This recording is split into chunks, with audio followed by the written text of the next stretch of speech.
The little girl's voice was barely a whisper beneath the city's morning rush, yet it sliced through the hum of car engines and hurried footsteps like a siren.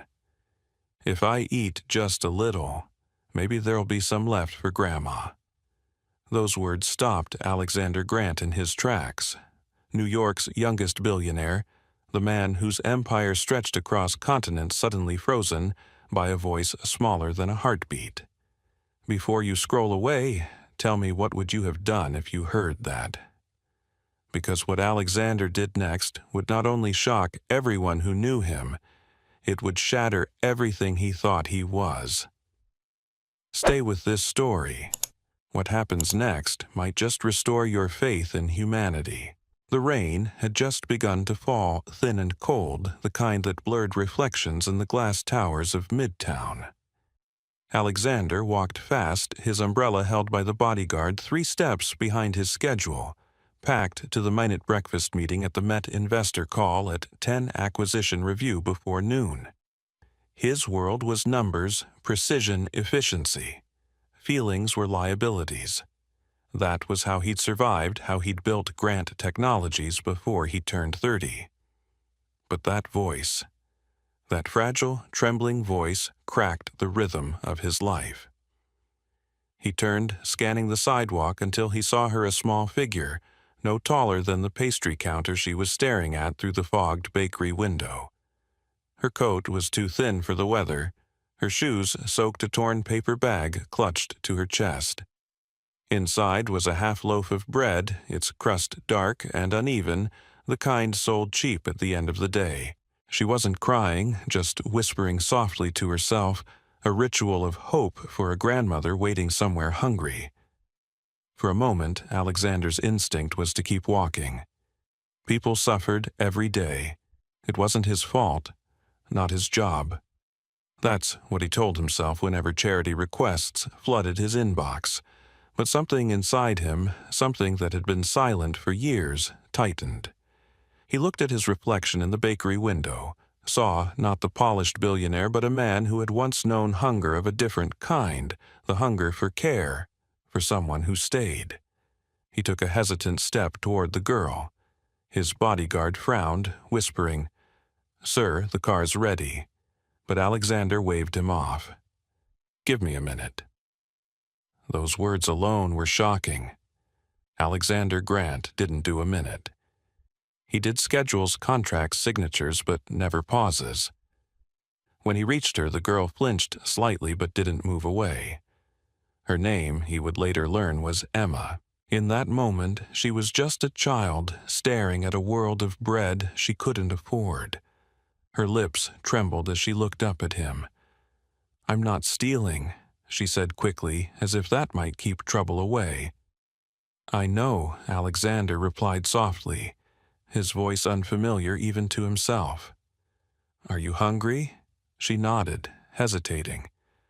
"But Grandma's more hungry. She hasn't eaten since yesterday."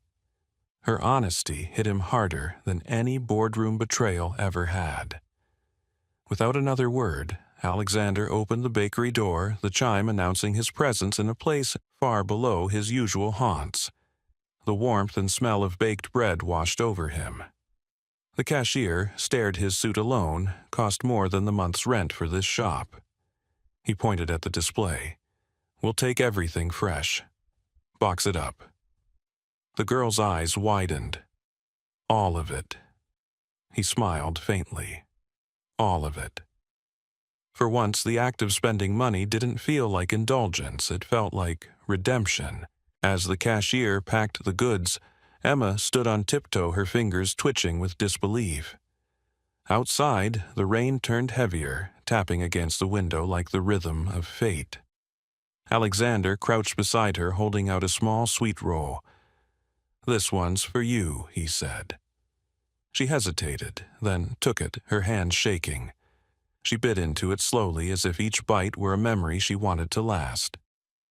That's when Alexander noticed something, a faint scar near her wrist, the kind left by a rough life. "Where's your grandma now?" he asked. "Home," she said between bites. "She's sick. I was going to bring her some bread." A horn blared outside the waiting car. His assistant's voice buzzed through his earpiece, reminding him the investors were waiting in Tokyo for his live conference. Missing this call could cost millions, but for the first time in years, Alexander didn't care about the numbers. "Come on," he said, standing. "Let's take the food to your grandma." The girl blinked, unsure if she'd heard him right. "In your car," he nodded. "You'll show me the way." She smiled, small, hesitant but real. That smile, he would later realize, was the beginning of everything. As they stepped into the rain, people turned to stare. Alexander Grant, the untouchable billionaire, walking through puddles beside a barefoot child. Somewhere behind him, his assistant's voice shouted through the phone, "Mr. Grant, are you out of your mind?" Maybe he was, but for the first time in his life, losing control didn't feel like failure. It felt like freedom. He didn't know it yet, but that single decision, the choice to follow a hungry child instead of a business schedule, would unravel every wall he had built around his heart. It would lead him to places he'd long forgotten, faces from his past, and one truth that money had never been able to buy: the power of being human again. And as the car door closed and Emma whispered directions to a neighborhood he'd never seen, Alexander glanced at the bread in her lap, then at the city rushing by outside the tinted windows. He felt something shift inside him, something profound. He didn't have words for it yet, but he knew this life, for the first time, was about to get real. The car rolled through the narrow streets of Brooklyn, where the glittering skyline of Manhattan faded into a patchwork of worn brick buildings and cracked sidewalks. The rain had eased to a mist clinging to the windows like breath. Alexander Grant sat in silence, watching the little girl in the seat beside him clutch a bag of bread as if it were gold. Every few blocks she'd glance at him with cautious curiosity, her small hand resting protectively over the paper sack. "Almost there," Emma murmured, her voice soft but certain. She pointed to a faded mural of sunflowers on the wall ahead. "Turn right there. We live close to the one with the flowers."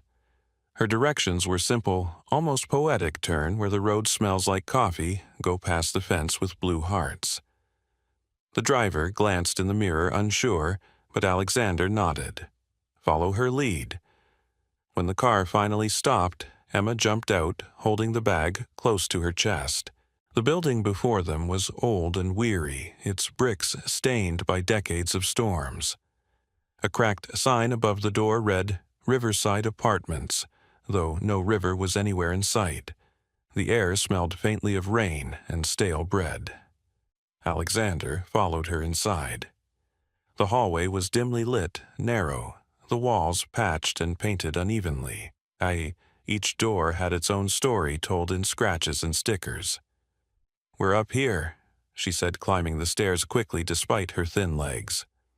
Her small hand brushed against the banister for balance. On the third floor, she stopped before a pale green door with chipped paint. She knocked softly. "Grandma, it's me. I brought food." For a moment, silence. Then came the sound of slow footsteps and a cough, dry and raspy. The door opened just enough for a woman to appear, a woman whose tired face still carried traces of grace. Her hair was streaked with silver, tied back neatly, and her eyes, though weary, were sharp and kind. "Emma," she whispered, her voice strained. "Where have you—" She stopped mid-sentence as her gaze lifted to Alexander, who stood awkwardly behind the child, his suit still damp from the rain. "Grandma." "This is Mr. Alexander," Emma said proudly. "He bought food for us. Lots of it." Grace blinked, confusion and disbelief flickering in her eyes. Then slowly, her expression softened. "You shouldn't have troubled yourself, sir," she said, her voice polite, almost formal. "It was no trouble," Alexander replied. Emma looked hungry. "I just wanted to help." Grace stepped aside, motioning for him to enter. The apartment was small but spotless. A faded rug covered the floor, and the faint aroma of tea leaves lingered in the air. The furniture was second-hand but arranged carefully, each item placed with purpose. On the wall hung a few pencil drawings, flowers, birds, a smiling child, clearly Emma's handiwork. "You've made it cozy," Alexander said quietly. Grace smiled faintly. "When you have little, you learn to make the little you have beautiful." Emma was already unpacking the bakery boxes onto the table. Loaves of bread, sweet rolls, a small chocolate cake. Her excitement filled the room. "Grandma, look, he bought soup too. Real soup with vegetables." Grace's eyes glistened. She turned away, pretending to adjust the tablecloth, but Alexander saw her wipe a tear. "You didn't have to do all this," she repeated softly. "I wanted to," he said simply. They sat down as Emma began to eat small bites at first, then faster, her hunger breaking through her manners. Alexander watched her, a strange warmth spreading in his chest. It had been years since he'd shared a meal that felt this human. No catered plates, no business chatter, just the sound of spoons tapping and a little girl sighing with contentment. As Grace sipped her soup, she glanced at Alexander. "You remind me of someone," she said after a pause. "When I was younger, I worked for a family in Manhattan. The Reeds, I think they were called. They had a boy, quiet, polite, but lonely. You look a bit like him." Alexander froze his spoon halfway to his lips. The Reeds, Grace nodded slowly. "Yes, his father was strict, his mother distant. That boy spent more time in the kitchen with me than in his own room. Always asked for elephant-shaped pancakes." She smiled at the memory. For a moment, neither of them spoke. The sound of rain against the window filled the silence. Then Alexander said quietly, "My mother left when I was 9. My father fired the woman who raised me soon after." He looked at her, his expression soft but haunted. Her name was Grace. The spoon slipped from Grace's hand, clattering against the table. Her breath caught. "Alexander," she whispered, disbelief trembling in her tone. He nodded, a faint, almost childlike smile breaking through his composure. "You made the best pancakes in the world." Tears welled in Grace's eyes as she reached across the table, her frail fingers brushing his hand. "I never thought I'd see you again," she said. "You were just a boy, and now look at you." Emma looked between them confused. "You know each other." Grace laughed through her tears. "Yes, sweetheart. I used to take care of him when he was little. I made him breakfast every morning." Alexander exhaled, the weight of memory pressing on his chest.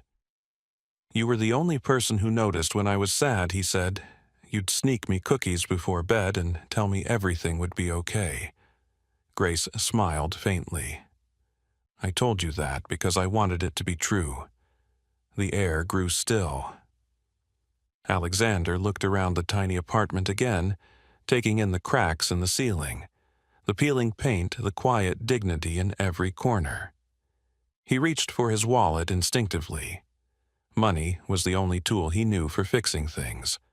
But Grace stopped him gently. "Don't," she said. "You can't buy what matters, Alexander."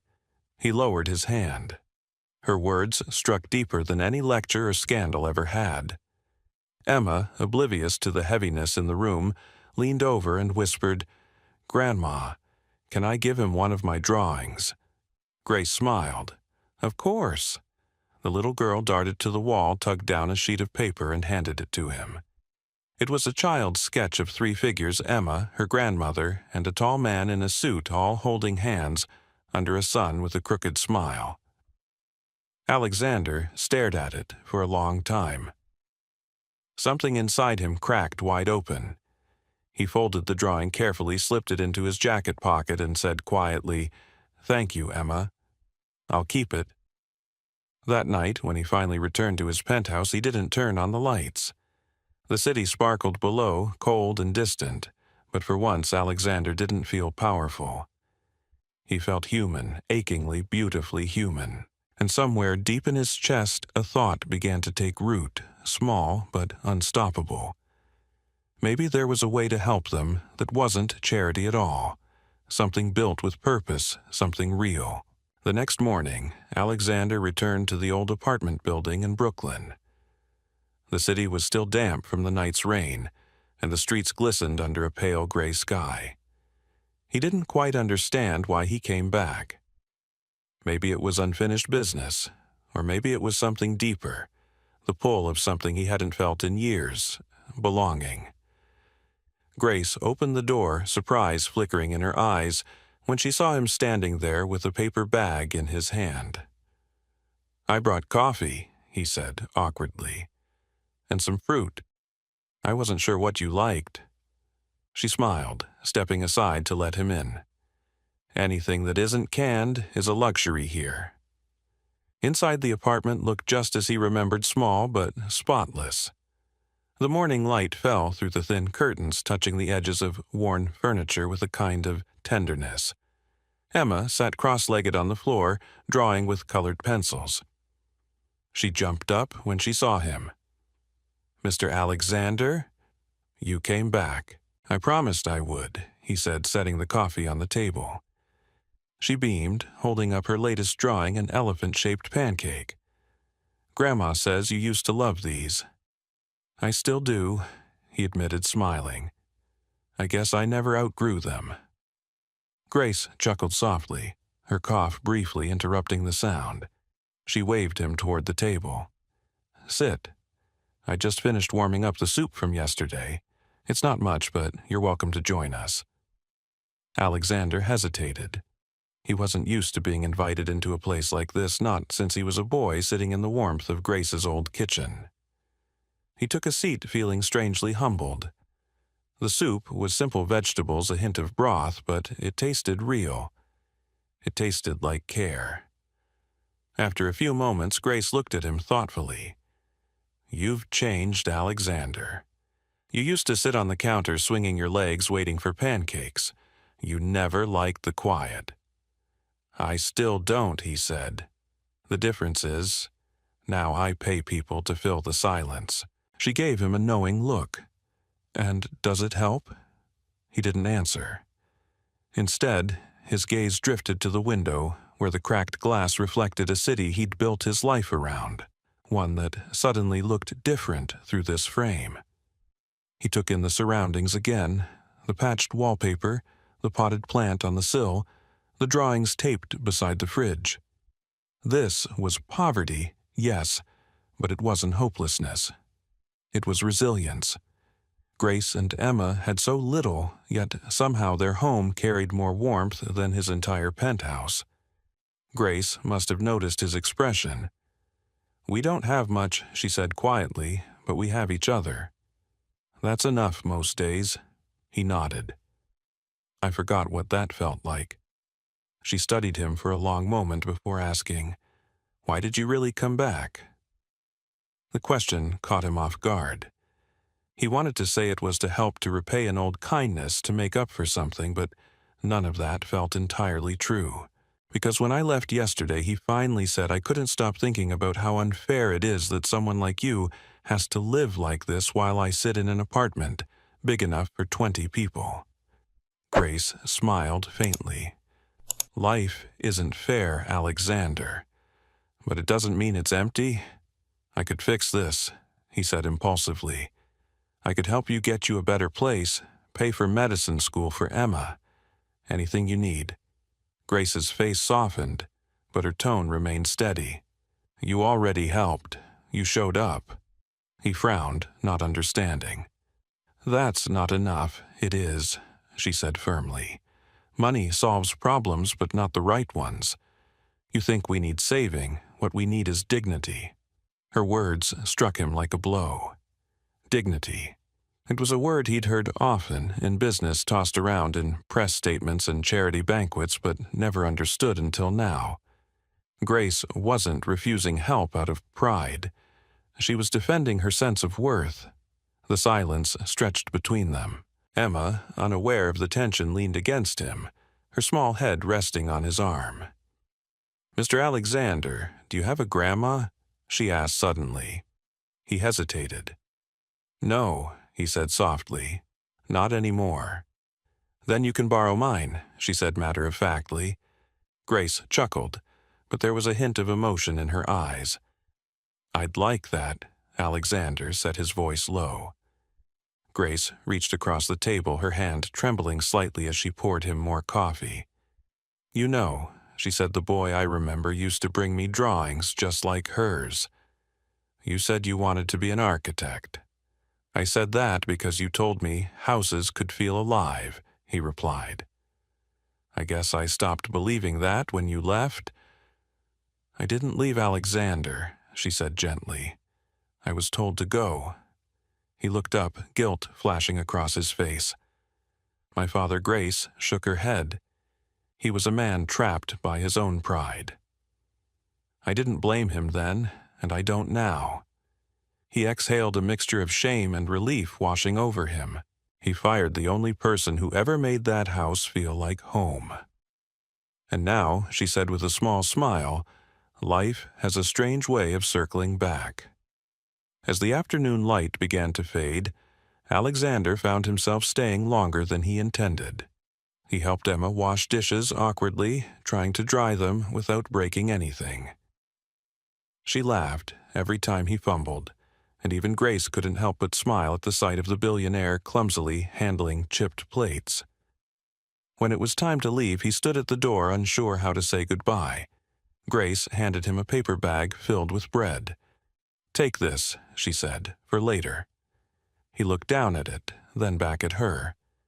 You're giving me food when you barely have enough, because kindness only works when it goes both ways, she said simply. He carried the bag with him all the way to his car. Inside, he opened it and found tucked between the slices of bread a folded note in Grace's handwriting. You can't fix the world, Alexander, but you can start by feeding one soul at a time, even if that soul is your own. That night, he stood in his penthouse kitchen, the city light sprawling beneath him. The bread sat untouched on the counter, but the note stayed in his hand. For the first time in years, Alexander realized how empty success could feel when no one was there to share it. The next morning, before the sun rose, he was already drafting plans. Not business proposals, not mergers, not deals, but something entirely different. Something that would bring warmth back into a world too cold for compassion. It started with a smell, fresh bread rising in a cold oven, the scent of something new beginning.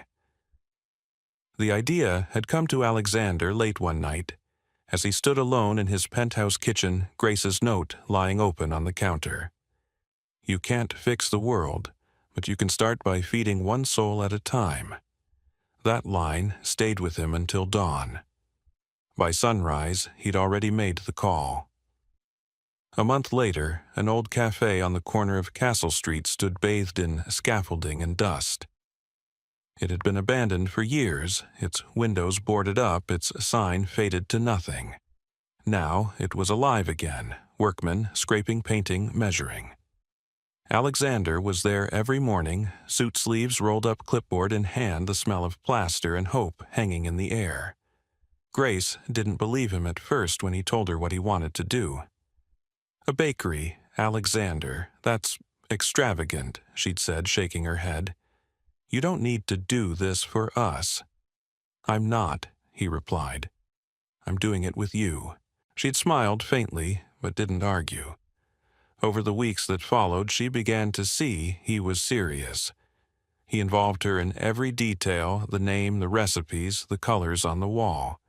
He wanted the place to feel like home, not a corporate project.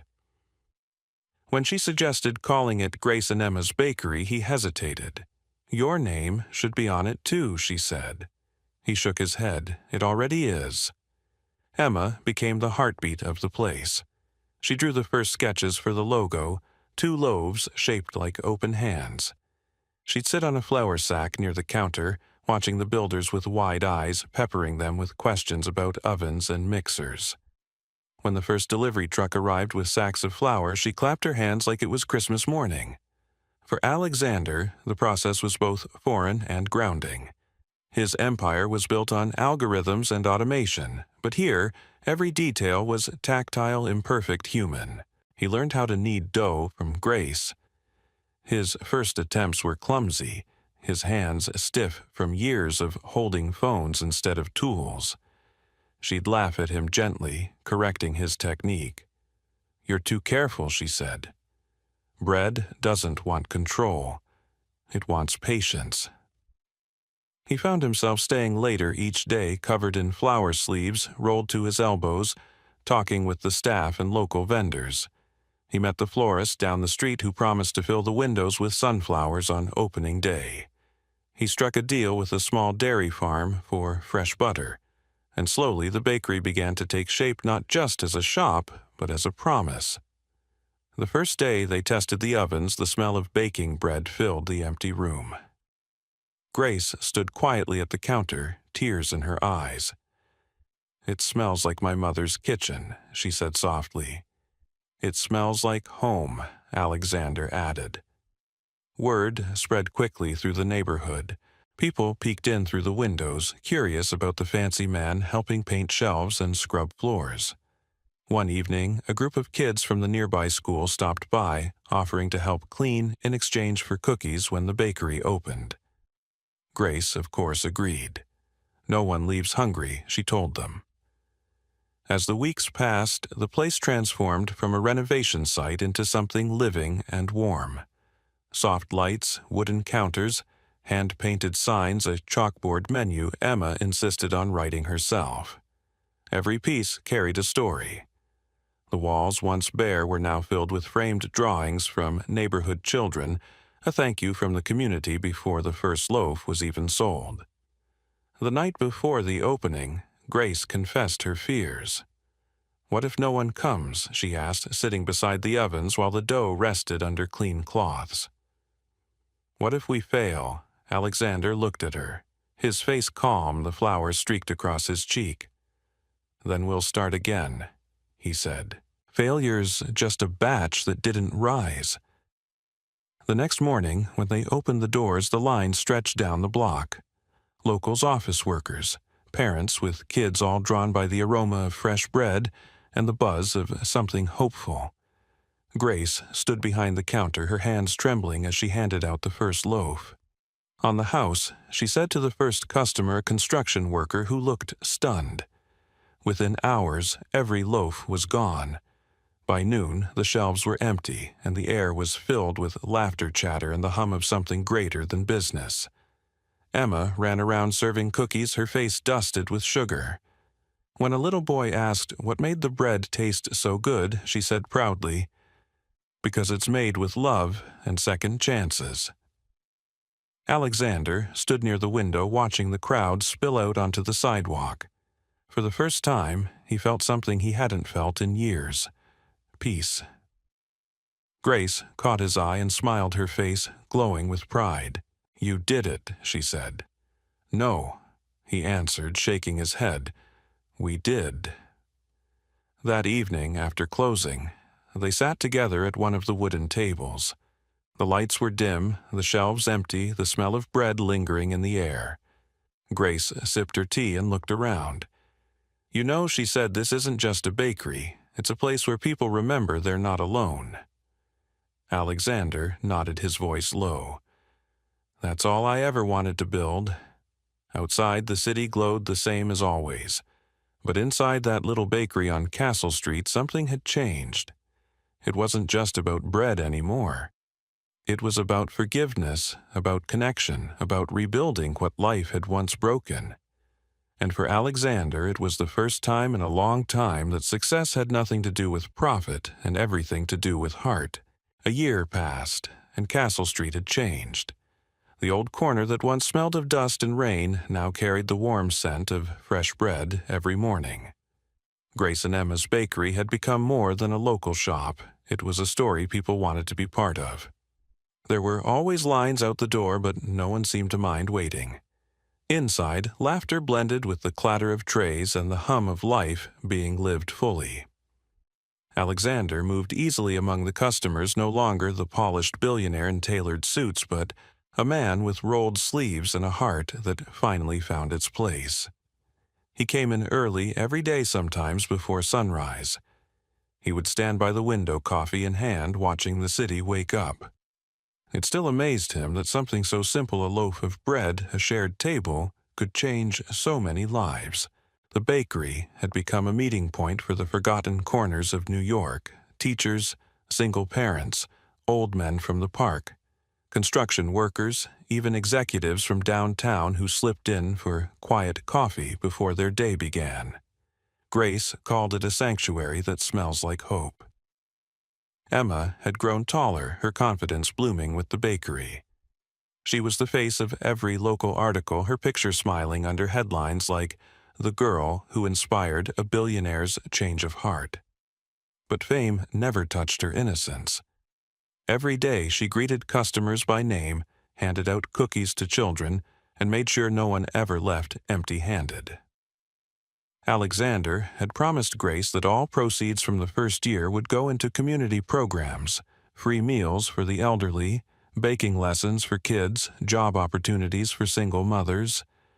He'd never seen money create such joy before. One Sunday morning, as sunlight spilled across the tables, Grace sat near the counter humming softly while folding napkins. Her hands trembled more these days, but her eyes were peaceful. "You've done something rare, Alexander," she said as he handed her tea. "You turned profit into purpose." He smiled, looking around at the full tables. "You taught me how." That afternoon, the bakery hosted a small event, Emma's school presentation. Her teacher had asked her to share a story about kindness.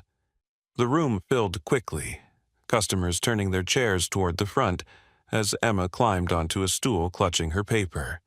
She cleared her throat, her voice shaking just a little. "My story is about how a stranger stopped to listen one rainy day, and because he did, I got my grandma back, and we all got something better than money. We got family."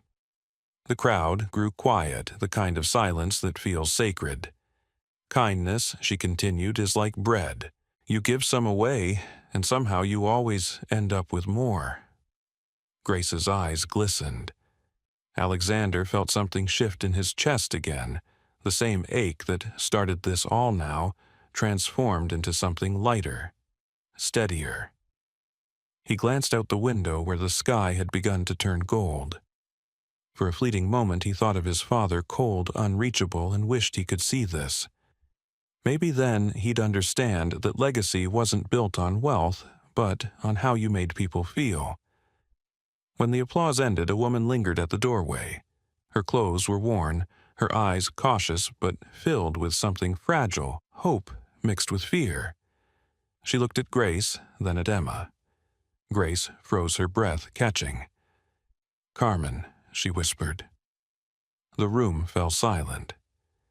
Emma's eyes widened as the woman stepped closer, tears spilling down her cheeks.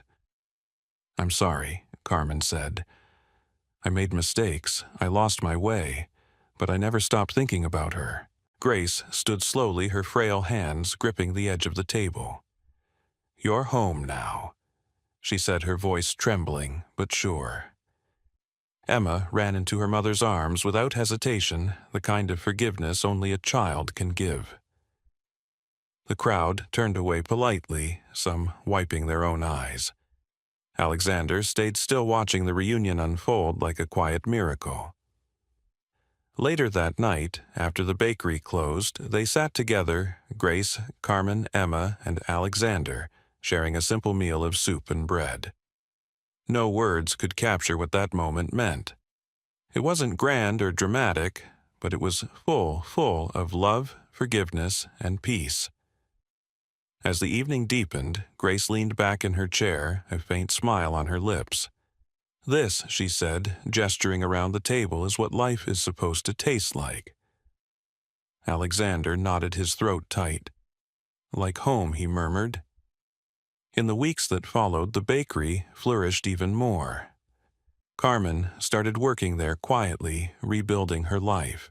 Grace, though weaker, refused to rest, insisting she had too much dough left to knead. Emma continued to draw pictures for the Walls family portraits that now included her mother. And Alexander, though still running his company, spent most of his time on Castle Street. The board members had questioned his priorities, but he no longer cared.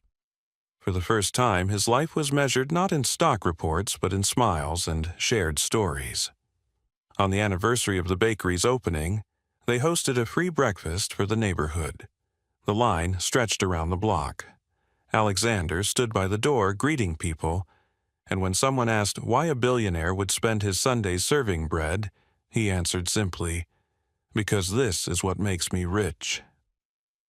As the morning sun climbed higher, Emma tugged his sleeve. "Alexander," she said, grinning up at him, "you remember what Grandma used to say, 'You can't fix the world.'" He smiled, finishing the sentence with her, "But you can feed one soul at a time."